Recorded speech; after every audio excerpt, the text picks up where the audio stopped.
YouTube. The Inconsistent Reader here with part 9 of the Testaments, Think Tank. This is an Aunt Lydia section, so strap yourself in and get ready for some more crazy shit. So Aunt Lydia is summoned by Commander Judd, and they exchange some pleasantries, and then he lets her know that his wife is sick. And I quote, I decided to highlight in my book. I've never done this before.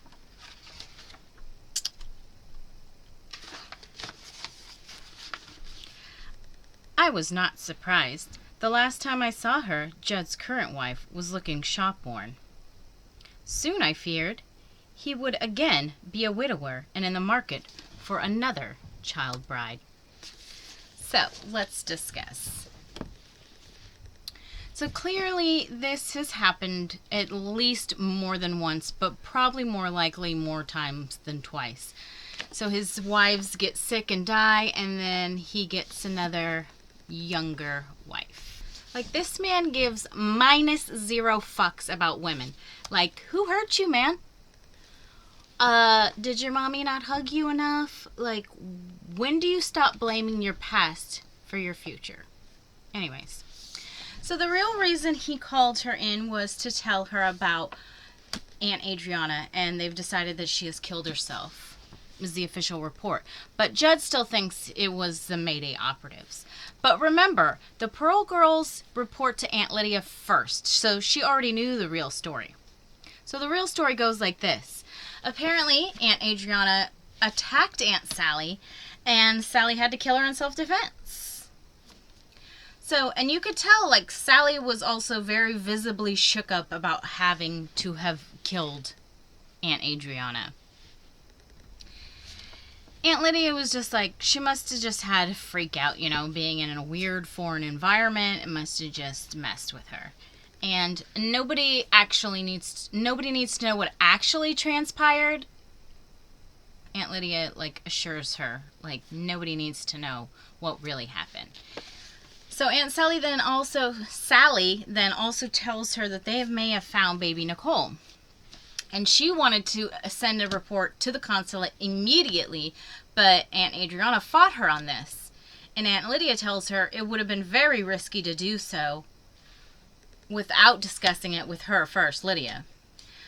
She tells her that there could have been dire consequences had she went past Lydia and straight to the consulate. So Aunt Lydia asks Sally, like, where did you see baby Nicole? And Aunt Sally tells her she's not really sure where she is now, but they probably shouldn't have blown up the clothes hound so early, to which Aunt Lydia agrees. She also tells Sally not to discuss her baby Nicole's suspicions with anyone else.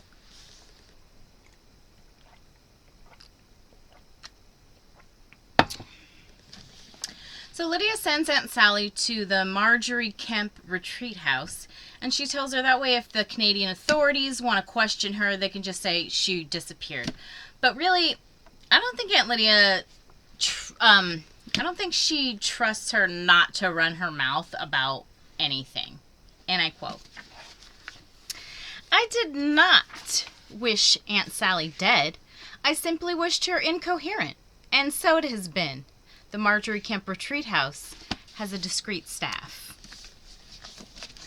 So, like, Lydia's smart. Like, she knows that people are fallible, and especially people with secrets want to tell somebody. Usually you want to tell somebody about your secrets. So she sent her off to this place where, I don't know, do they lobotomize her? I don't know what they do to make her incoherent, but they don't have to worry about her running her mouth anymore. So anyway, all that happened before her meeting with Commander Judd. And then, so Commander Judd's telling her about this camera that was stolen from the Mayday operatives and how it's called a microdot camera. And what it does is, it takes microscopic pictures and then you print them out onto these minute little plastic dots that you can then attach to basically anything. Like, you can't really tell they're there unless you know what you're looking for. And then the viewer for these pictures can be concealed in anything. And the example they gave was the size of a pen. Like, you could fit it in a pen. I forgot his name. Okay, so we know from the previous reading that Neil had a camera that was stolen. So, I mean, if you haven't already put all this together, I mean, I think we already talked about it anyway. It's been a minute since I put out a video, so I can't remember everything.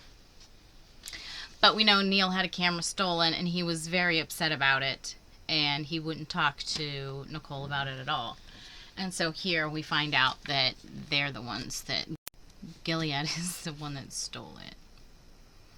So Aunt Lydia tells him that she has talked with all the other aunts and has told them to keep a lookout for whoever is passing these secret messages. And then Commander Judd gives her the only compliment I have ever heard a man of Gilead give to a woman, and I quote,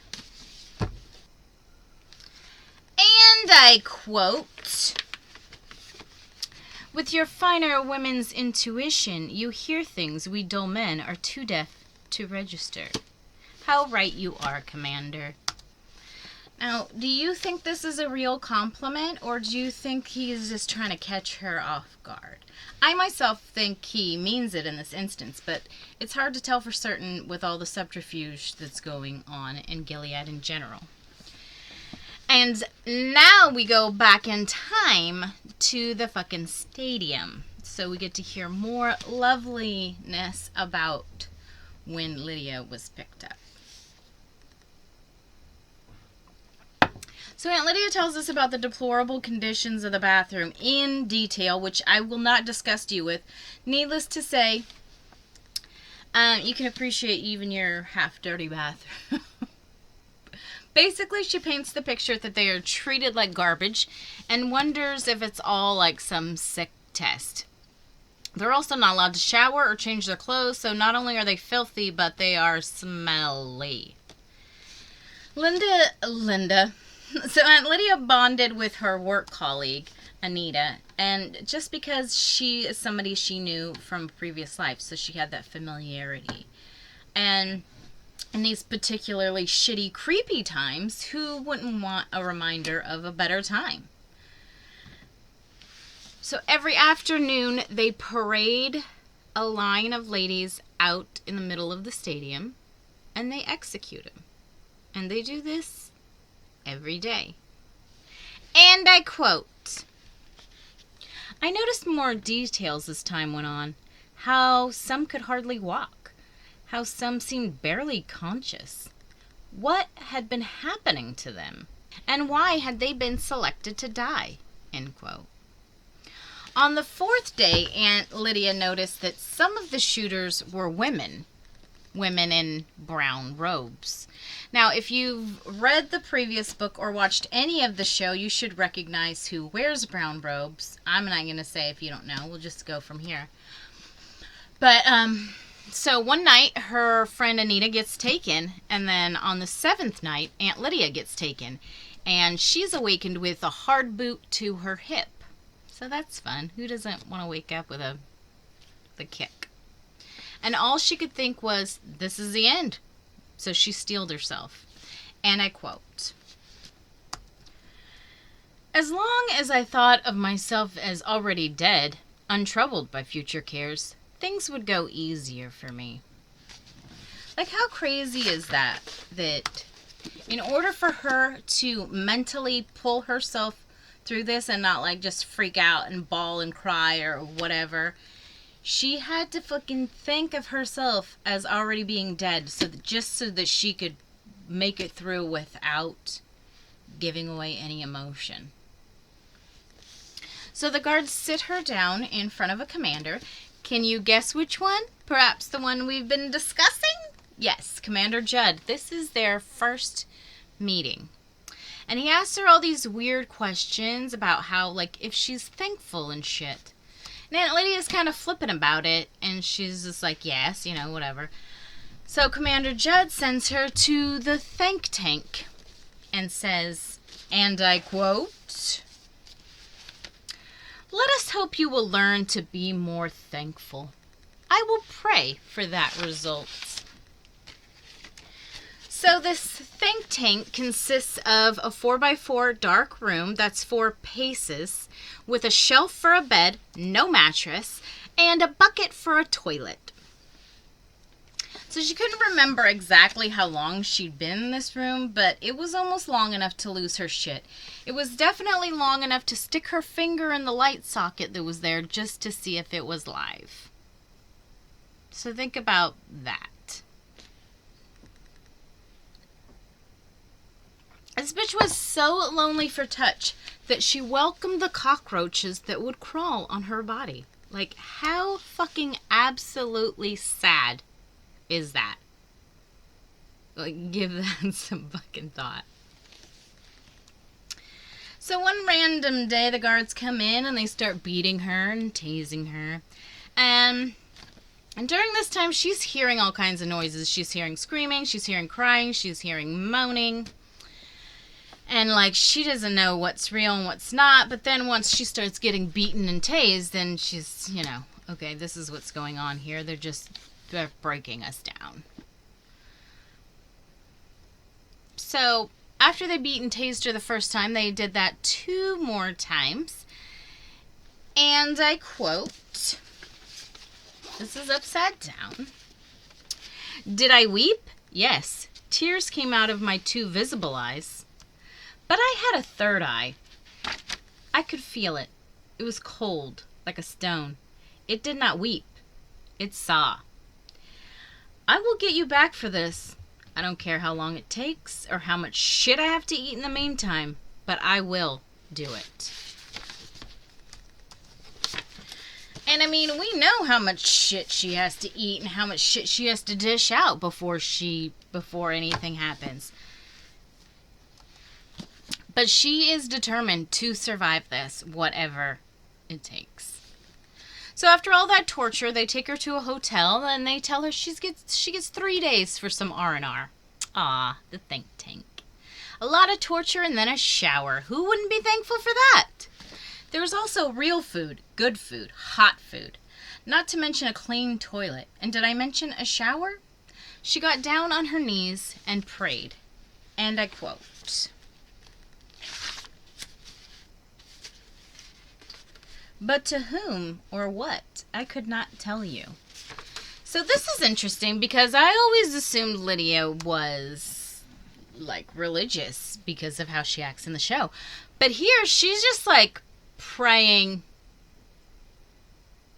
just to pray. Just to be fucking thankful that she gets a reprieve from all the horror that's been going on for the last, who knows how long. She's just so fucking grateful to be allowed to feel like a human being again instead of a farm animal. She took more than 1 shower because she said there were layers of grime. On the 3rd day in the hotel, there was a brown robe laid out for her. Like the female shooter, she thought. Well, that's the end of part 9, Think Tank. What do you think? This is not her complete Gilead origin story, but we're getting there. So, what more do you think is in store for our Aunt Lydia? What plans do they have? I mean, we know where she ends up, so how does she get there? I find this conditioning pretty fucked up. Beating, and yes, some of the women were forced to do other things. It's just, I understand the theory that you gotta break people down to build them the way that you want them. But, I mean, it's just like, what are you willing to endure just to stay alive? Because honestly, I don't know if I could make it. I think my mouth would get me murdered. Anyway, the next section is 10, Spring Green. We're back to Hannah, or Agnes, if you're stupid. And then we're going to be talking about her impending nuptials. Because remember, she's at that age now where they're going to start marrying her off. Alright, well, thanks for watching me, the Inconsistent Reader. You can follow me on Instagram. And if you like these earrings, I'm plugging my other channel. These ones aren't for sale, but there's some like it on my Etsy, Inconsistent Crafter, one word. Check it out. Anyway, as always, make good choices.